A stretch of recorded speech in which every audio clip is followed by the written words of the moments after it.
அன்புக்குரியவர்களே, அஸ்ஸலாமு அலைக்கும்.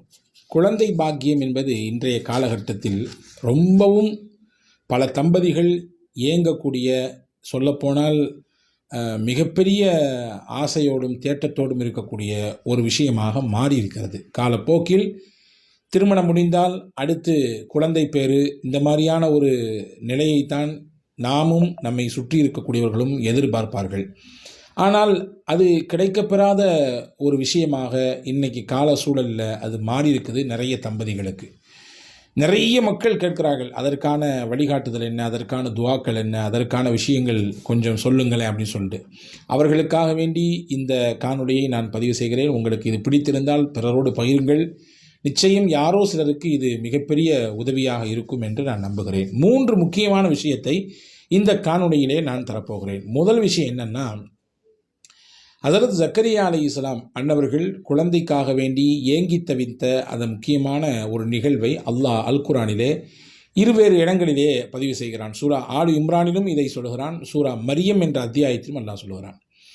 ஹஜ்ரத் ஜக்கரியா அலைஹிஸ்ஸலாம் மிக முக்கியமான நபிகளில் ஒருவர். யஹ்யா என்கின்ற அவரும் நபியாகத்தான் இருந்தார். இவர்களுடைய தகப்பனார் மரியம் என்கின்ற பெண்மணியை, ஹஜ்ரத் ஈசா அலி இஸ்லாமுடைய தாயாரை, மிகச்சிறந்த அந்த அன்னையை வளர்த்து பராமரித்த மிகப்பெரிய பொறுப்பை அல்லாஹ் இந்த ஜக்கரியா நபிக்குத்தான் கொடுத்திருந்தான்.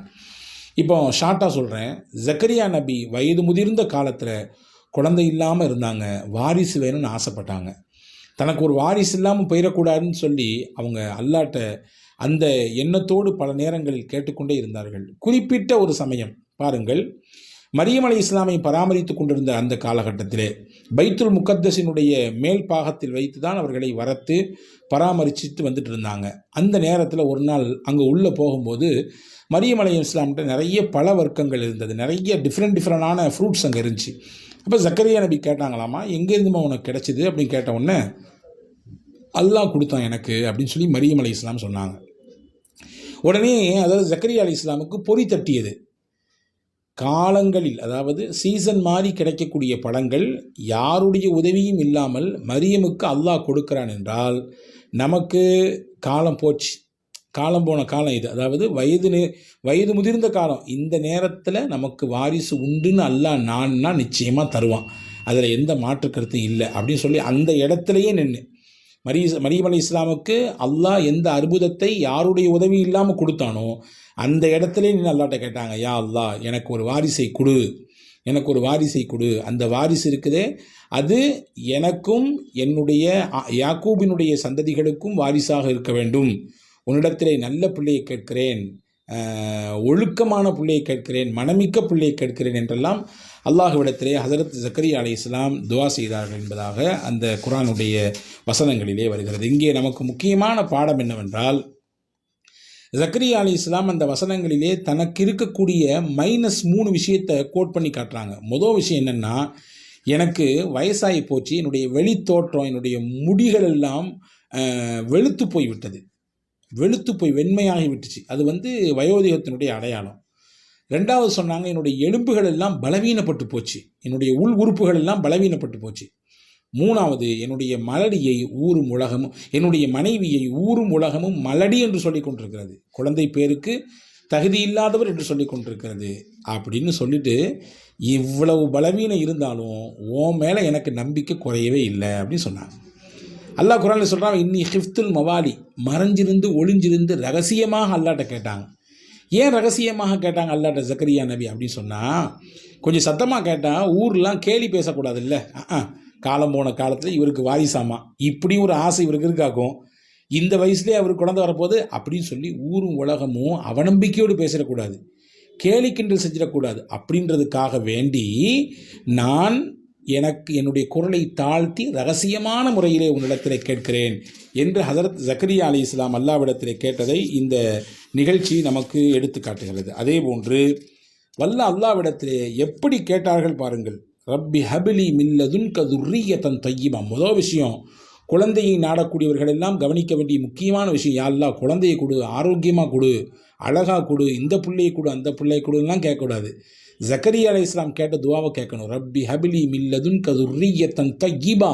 இறைவா உன் புறத்திலிருந்து எனக்கு ஒரு அழகான ஒழுக்கமான நாணமிக்க மனமான குழந்தையை கொடு என்று கேட்க வேண்டும். இந்த துவாவின் மூலமாக வெறுமின்ன குழந்தையை கேட்காதீங்க, நல் ஒழுக்கத்துடன் கூடிய நாணத்துடன் கூடிய நல்ல மனமிக்க வாழ்க்கையை வாழக்கூடிய பிள்ளையை தாயா அல்லா என்று கேட்க வேண்டும் என்று முதல் பாயிண்டாக இதை சொல்லித்தராங்க. ரெண்டாவது பாயிண்ட் என்னென்னா, ஜக்கரியா அலைஹிஸ்ஸலாமுக்கு அந்த பிள்ளையை வாரிசை எதிர்பார்க்கும் பொழுது ஒரு பொதுநல சிந்தனை இருந்தது. எனக்கு வேணும், நான் காலமாயிடுச்சுன்னு சொன்னால் எனக்கு வயதான காலத்தில் என் பிள்ளைகளை என்னை பராமரிக்கணும், என்னை பார்த்துக்கணும் அப்படின்ற சிந்தையெல்லாம் தாண்டி பொதுநல பார்வை. என்ன பொதுநல பார்வை என்றால், இறைவா நான் செய்யக்கூடிய இந்த பொது பணிகளை எனக்கு பின்னால் என்னுடைய வாரிசுகள் செய்யணும். ஜக்கரியா அலைஹிஸ்ஸலாம் தனியாக தச்சர் வேலை செய்தாலும் கூட பைத்துல் முகத்தஸை பராமரிப்பது, பொதுநலமாக மக்களுக்கான சேவைகளில் ஈடுபடுவது, இதையெல்லாம் பிரதானமாக எடுத்து செஞ்சிட்டு இருந்தாங்க. நான் மூத்தா அப்படின்னு சொன்னால் எனக்கு பின்னாடி இந்த வேலையை செய்கிறதுக்கு என்னுடைய வாரிசுகள் ஆள் வேண்டாமா? அதனால் அந்த மாதிரியான பொதுநல சிந்தனையோடு என்னுடைய வாரிசு அதை செய்ய வேண்டும் என்ற ஒரு விஷயத்தை சப்ஜெக்டை துவாவில் சேர்த்துக்கிட்டாங்க. அப்போ கவனிக்கணும், சுயநலத்தோடு இல்லாமல் பொதுநலத்தோடு நம்முடைய வாரிசுகளை வேண்டக்கூடிய நேரத்தில் துவா இருக்குமே, ஆனால் நிச்சயமாக இந்த பொதுநலத்தின் காரணமாக நம்முடைய சுயநலமும் நிறைவேறிவிடும்.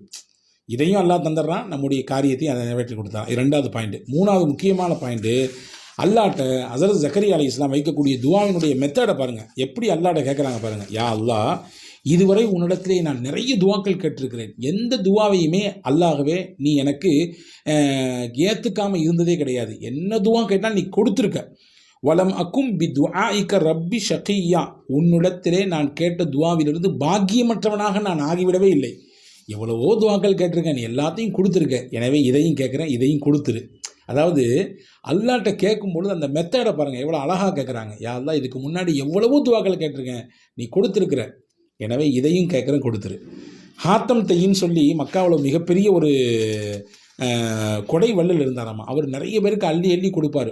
ஒரு நாள் ஒருத்தர் அவர்கிட்ட வந்து வாங்க வரும்பொழுது ஹாத்தம் தை கேட்டாராமா, உங்களை நான் பார்த்ததே இல்லையே, யார் நீங்கள் அப்படின்னு கேட்டவொன்னு அவர் சொன்னாராம், போன வருஷம் உங்கள்கிட்ட வந்தேன், நீங்கள் தான் நிறைய கொடுத்தீங்க, அந்த ஆள் தான் நான் அப்படின்னாராம். உடனே ஹாத்தம் தை சிரித்து கொண்டே சொன்னாராம், என்னிடத்தில் வாங்கிய உபகாரத்தையே நான் கேட்டதற்கான அடையாளமாக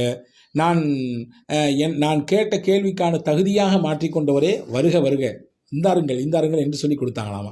யாருன்னு கேட்கும் பொழுது அவர் வம்சத்தையோ அல்லது அவருடைய குடும்பத்தையோ அவருடைய கஷ்டத்தையோ சொல்லாமல், போன வருஷம் வந்தல்லங்க அவன் தாங்க நான் அப்படின்னு சொன்னார்.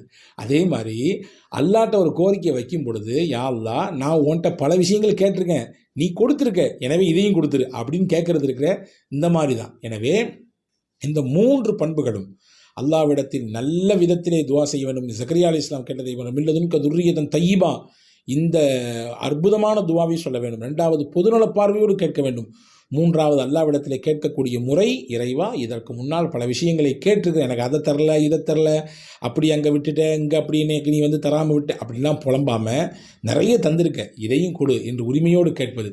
இந்த 3 விஷயங்களையும் பின்பற்றி நிச்சயமாக வல்ல அல்லாஹ்விடத்திலே கேட்டால், யாரெல்லாம் குழந்தைக்காக வேண்டி ஏங்கி கொண்டிருக்கிறார்களோ அவர்களுக்கெல்லாம் ஜக்கரியா நபிக்கு எப்படி அல்லாஹ் கொடுத்தானோ அப்படி அவர்களுக்கும் தருவான் என்கின்ற நம்பிக்கையை இந்த வசனங்களும் இதற்கான விரிவுரைகளும் நமக்கு தருகிறது. எல்லாம் வல்ல அல்லாஹ் சிந்திக்கக்கூடிய தௌஃபீக்கையும் அதை தொடர்ந்து இதை பிற மக்களுக்கு எடுத்துச் சொல்லக்கூடிய நசீபையும் இதை பின்பற்றக்கூடிய வாய்ப்பையும் அல்லாஹ் உங்களுக்கும் எனக்கும் எல்லா மக்களுக்கும் வழங்குவானாக. வசலாம். அஸ்ஸலாமு அலைக்கும்.